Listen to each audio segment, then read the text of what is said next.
We know that, Catherine, you are the president of Sutton Asia, Yeah. and you basically came out to Hong Kong from London to start up the shop. I came out in 2013, Yeah. sort of to help launch Art Basel here in Hong Kong. Moved properly in 2014, so I've been here the last 6 years, leading the Sutton Hong Kong office. Yeah. That's a wonderful adventure for you. Yeah. I mean, but before we get into that, like, I want to understand a bit more about your background. And also what is actually communications in the art world like? Yeah, so for sure. I read from your bio that you actually graduated from one of these top colleges that a lot of Hong Kong young people would aspire to be. Yeah. So you took a degree in Cambridge, and Yes. what degree was that? I studied history of art at Cambridge. Yeah, so focusing on art, architecture, writing a lot of essays, did a lot of studying. Yeah. Oh, and did you get into like communications right after graduation? No, I mean, I knew I loved the arts. I wanted to stay in, the arts field. Wasn't quite sure what that might look like. So, graduating, I think back in 2007 and thinking, where do I go from here? How do I break into the art scene? I did an MA in focusing on museum studies, which had communications was a big part of that MA. And I just started working in museums and sort of doing different things in London. And just really enjoyed, the communication side of things, sort of reaching out to people, promoting the arts, making connections. And then I sort of realised that was, the thing I enjoyed most. I mean, for us as a gallerist and a lot of professionals in the art world, we understand clearly how important communication is for an artist, for an institution, or for a gallery to thrive.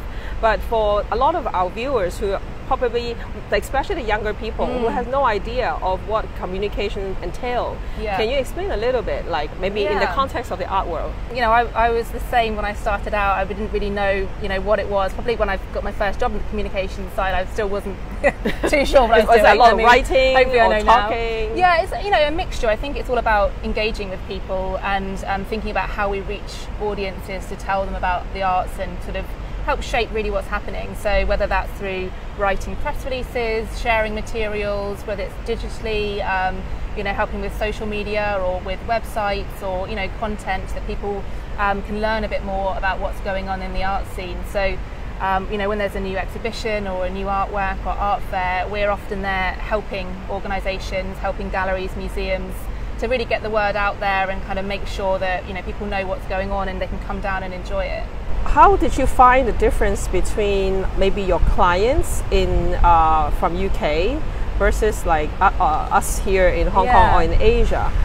For like me personally, when I last visited London, I tried to meet up with Callum, and I was like over an hour late, but he was so kind and still waited for me. And all I wanted to do is to really understand, like what does it entail, like the same kind of business in London versus in Hong Kong, because I guess we are growing so fast in Hong Kong, where a lot of us want to understand and compare how things are done or best practices. Yeah, for sure. I mean, it's an interesting one because obviously London is quite well established in terms of the art scene, in terms of communications. There's lots of long-running institutions and galleries there. But I think for me the exciting thing about Hong Kong is that it's a fast-moving, a very entrepreneurial sort of place to be. Lots of enthusiasm. Everyone's very open here. So whereas in London you might do a press event, struggle to get people down, or write some emails, not hear back. I think in Hong Kong you meet people, and everyone's open to collaborate, to share ideas. And the city, the whole thing's been growing so quickly over the last, certainly the last 6 years that I've been here with new openings. So I think, communications has been a big part of that, but people are sort of understanding here and across Asia, what is communications, how can it be effective for our galleries and museums, and how can that be an important tool? So it must have been quite interesting for maybe some of your clients in the West, when they wanted to come out to Asia, probably during the big time like Art Basel or like the Shanghai Art Week. And have you come across cases where your clients got really culture shock? Yeah, I mean, definitely. I think that's why we love having a great team of colleagues. That some are from Hong Kong, from mainland China, lots of different skills and languages and knowledge. The local knowledge is so important. So But we work with a lot of clients that are, internationally based across our, our 3 offices. For example, UBS and their cultural platforms. But here in Asia, we're kind of on the ground advising, what's going to be interesting, sharing that kind of knowledge. I think, you do need the sort of the culture knowledge on the ground for sure. How would you see the rest of 2020 look like in terms of communications and program? How would communications have a role in spreading different positive messages or to create understanding amongst people, because there seem to be different issues coming up with the pandemic, right? Yeah, and I think people do want that connection. I think communicating at this time is really important. You've got to be able to reach out and sort of you can't just sort of go dark for months, and it's important to stay connected. So I think communications, I think things like obviously social media has become even more important. People want to sort of follow things, learn, engage with programming.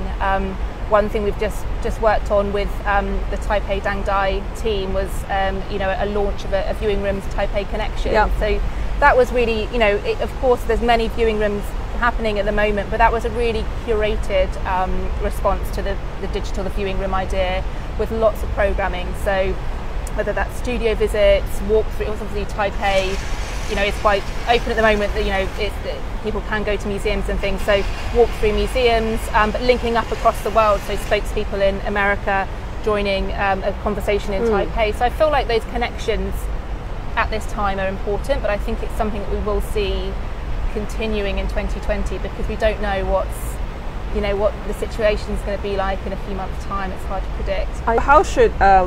How should people from different continents promote oneself? Should we be kind of focusing on people around us, or you think it's still worth it to kind of spread it out to the world? And I mean, especially if your resources is limited. I mean, I think local audiences have become more important, especially with the travel aspect, especially here in Hong Kong with things opening up again. There's a great mini art fair happening in Tai Kwun in a few weeks' time. So it's unscheduled, yeah, exactly. Which HK, I'm really looking, AGA. well, exactly, by AGA, and I think it's that's so fantastic that's happening. That's off the back of other things being cancelled. How can we still come together? And really, that's the local audiences, because international visitors can't come to Hong Kong at the minute, but anyone living in Hong Kong can go down there and enjoy it. So the local audiences right now are super important. But through the digital connections, we can still talk to our colleagues and friends, around the world. I think it's good to keep that in mind because people will want to come back in the future. So you've got to keep your profile, you've got to keep your presence out there. You can't just hide out and wait around until the next kind of wave and interest come, and then you start promoting yourself. Yeah. Because by then people might have forgotten you. Yeah, you've got to keep that engagement going and keep connected. Yeah. But in terms of programming, even for people institutions, not institutions, but smaller galleries and companies, how should they be programming their in a way to suit the audience? I think programming is key. Content is obviously important because there's so many online initiatives. So it's got to be content people want to log on. We're bombarded, right, with webinars and online viewing. So there's a lot happening. It's very difficult to catch one's attention. That's why, I do attend a lot of different seminars sometimes, and to learn about I guess people's psychology and what do people need at the moment. Yeah. How can young people try to get into this career? What kind of attribute are you looking for when you hire people, for example? I mean, we are so lucky with the team. In Hong Kong, it's a fantastic team, and lots of the team have joined us as interns and stayed with us for many years. Worked their way up, and we've got an amazing skilled team of professionals who I absolutely love working with. And I think as interns, we do talk to universities in Hong Kong. I've spoken at some of the universities just to kind of get the word out there that this career exists, that there's a profession that people could consider. We take on interns, and really I think the people that make it, it doesn't really, you don't have to have, you don't have to be perfect at anything, but there is a certain energy and enthusiasm you need, because it is hard work. We've all been the last 6 years working so hard from from the ground up, launching art fairs. It's a lot of hard work. So you've got to be able to work hard and get stuck in. Languages skills. We've got some amazing language skills in our team. Translators, great writers, people that are really sort of passionate about art, basically, and kind of being part of the art scene and help making those connections. So there's a lot of teamwork, and people do go on. A lot of our team have gone on to work at the big galleries or museums. It's a great art scene in Hong Kong, so people move around a lot, and so we have lots of great friends in different areas. So there's you could start in an agency and then go in-house, pick up some other different aspects of curating or that kind of thing. So it's kind of a good way to start out. We need a balance of great writing in English, great writing in Chinese, translation back and forth. I mean, that's so important to communicate in Hong Kong, but obviously across Asia as well. So that there are definitely some different skills that we've needed in Hong Kong. For sure. Another area I want to ask you is about art fairs. Yeah. Your company helps a few major fairs in the region and around the globe. Yeah. First of all, how are they doing? Are they going to be supporting galleries through this time, and what are the outlook of these fairs? Yeah, totally. I mean, it's a big question. Yeah. I think it's something we're all very aware of in terms of large scale group gatherings at the moment, and many places across the world that isn't just that isn't a reality at this stage. So I think to sort of go back to the online viewing room idea, obviously Art Basel were very quick to launch the Art Basel viewing room for Hong Kong edition. It was so popular that it was jammed. Yeah, exactly. Like 6:05. Yeah, I mean, I worked on the VIP Art Fair. I think that was like a decade ago, which is an online art fair, which also went down in the first few hours. These things kind of happen when there's a lot of people, a lot of VIPs wanting to get on and buy some work. So that's obviously one way, but I think it is important to have that individual connection as well with galleries at this time. People are finding it really hard. It's been a challenging time. It's been a tough year, in Hong Kong, and I think people appreciate that kind of outreach or connection. So I think what Magnus and Robin did at Taipei Connections was so good, because they had a lot of programming to complement the online viewing room. So I mean, I'm looking forward to art fairs coming back. Obviously, it's we love being there, and it's a great way to experience and see so many different artists in one place and great programming. With everything sorted out and art being becoming very interesting. Yeah. Before we decide to use the rooftop, we kind of chatted about whether we wanted to choose a place which shows some of the artwork collection of yours. Can we kind of talk a little bit about it? Living here and being so connected across Asia, that I have, I love art and I love buying art, and when I see things, whether that's in a gallery or in an artist studio, I have bought bits and pieces, Southeast Asia, but also here in Hong Kong. The latest piece is by Stephen Thorpe, who's an artist in Hong Kong. Beautiful piece as well. Yeah, it's a big painting, sort of fantastic interior piece that's, I think, which was bought quite recently from his studio. Now, it's a good time to actually, some people are buying a bit more art because they're thinking, it's a good time to support artists and to kind of go out there and to go to studios. And I've, bought things at other, art fairs. I don't know if you've been down to the Hong Kong Artist Collective, any of their shows, but in Saipan they've got a pop-up space. So there's a lot going on in Hong Kong if you kind of get out there and really look. I like discovering new artists. I'm quite impulsive really, and have things from different countries that mean different things. I also see sometimes on your social media that you kind of enjoy the nature quite a lot. Yeah. What is your life like in Hong Kong apart from working? Because I mean, for your friends around the world, Hong Kong may be seen as a very kind of workaholic place and stuff like that. Yeah, we work hard, but one of the things I love most about Hong Kong is the nature. It's going out on hikes, going to Lamma Island with my dog, just kind of enjoying that, which is something that is kind of quite unique, I think, to Hong Kong, and it's not every major city that you can just go out and be in a jungle and go for a long walk, and we need to get out, right? We can't just be kind of working in the city, and I think it's a great place for the nature. Yeah. Does that give you inspiration in how to handle like crisis, etc.? Because I can probably feel like somebody like yourself would be managing a kind of different kind of crisis in the past few months. It's been a tough time, I think, for lots of people, right? It's been a challenging time, but we've been so lucky in Hong Kong that we have been able to go outside still. So I've done a lot of stress hikes, but you know, with some of the team or with friends, you know, just going out and taking a bit of time out of, you know, what's happening around us, and just kind of getting a bit of perspective and enjoying a bit of calm, I think is needed. Yeah, that's true. Like, how is your team looking at like this? I guess a global team working together. Is it going to be the same in the future, or like are there like new ideas that you guys are thinking about? I think changes need to happen, right? This has helped.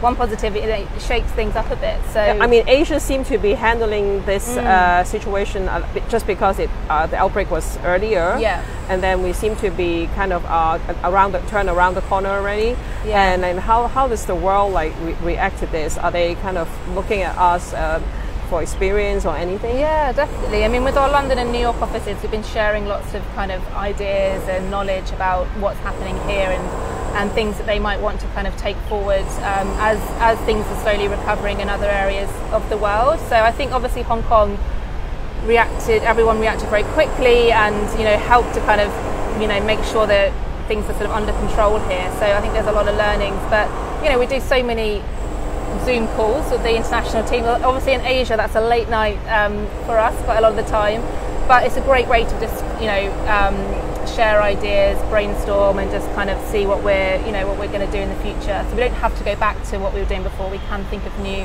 ways of working. Christie's is doing like they are launching this around the world kind of auction. It makes me to think like how, like, for smaller galleries, how can we work with other galleries? Like to collaborate to kind of save resources. Totally. I mean, when Art Basel launched the viewing room, there was a great collaboration of galleries in Asia that joined together and did a mini press conference with Listen Gallery, who we worked with for a long time, but with other galleries, with Tina Kane, you know, with galleries across the region, and I think that was great because it's just good to have different voices from different locations at the same time. You know, obviously we're sat at home watching it from our living room, but we're hearing about, you know, new artists in Taipei, new artists in Shanghai. So I think those sorts of ideas are really important for us to consider. Yeah. What do you look into the future of communications in general? This is like our like $1 million question. In Asia and in the rest of the world, in terms of communication, I guess it depends on like the outlook and what's happened, and then we just have to kind of act on it and be, I guess, always be present. Yeah, I think be responsive. I think, you know, stop and think about what's happening around. We don't have to make immediate decisions. We don't have to kind of react and then, you know, backtrack. But I think it's good to pause, to think about objectives. You know, what does the world look like now? How do we want to communicate now? And what things have actually worked well. Obviously, you know, working remotely is maybe something we wouldn't have done before, but now it's worked very well for the team. It's something we can do a bit more, and we can do more online meetings. We don't all have to meet in the same place. So I feel like it's opened up new opportunities that way. And I think, you know, what does communications look like for the rest of the year is we'll find out, I think. It's really always very nice chatting with you, because you're always super positive and very poised and professional. Yeah. Now, just like a personal question, and like you must have faced challenges. Henrietta, all the time. But how else would you handle like challenges?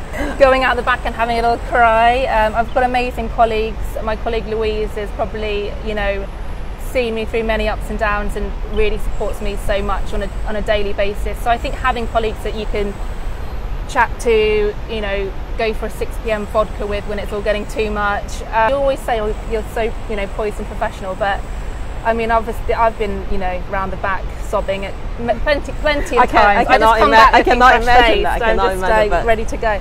No, but it's been a tough year, right? I don't know if you were at the Basel event in January when Adeline was speaking to everyone, and I think that sense of community and that sense of, you know, we're in this together. It has been tough. It will continue. There are challenges ahead. You know, some parts of the world are still locked down for many of our friends and clients, colleagues around the world. It's still, you know, it's still a challenging time, but we're in it together. We've got, you know, friends, and, you know, that's kind of, for me, that's how I get through things, is, you know, friends and family. Talking to people, like having friends and somebody who you can confide in and chat to. Yeah. With a lot of young people watching, like, and given like this uncertain time ahead of us, is there any advice or any kind of just tips you might have for them, or words of encouragement in a way? I think you've got to keep knocking on those doors, really. I think it's always tough when you're starting out, and it's always, you're sending off CVs, you know, you feel like you're not getting anywhere, but I think you've got to be persistent, be positive. You've got to, you know, keep following, you know, things like talks like this, social media, digital, seeing what's happening in the city, and seeing, you know, coming down to things and learning, experiencing. I mean, I always, you know, look to you as a total, you know, businesswoman, professional that I'm inspired by, and there's many great women in Hong Kong, in the art scene in Hong Kong.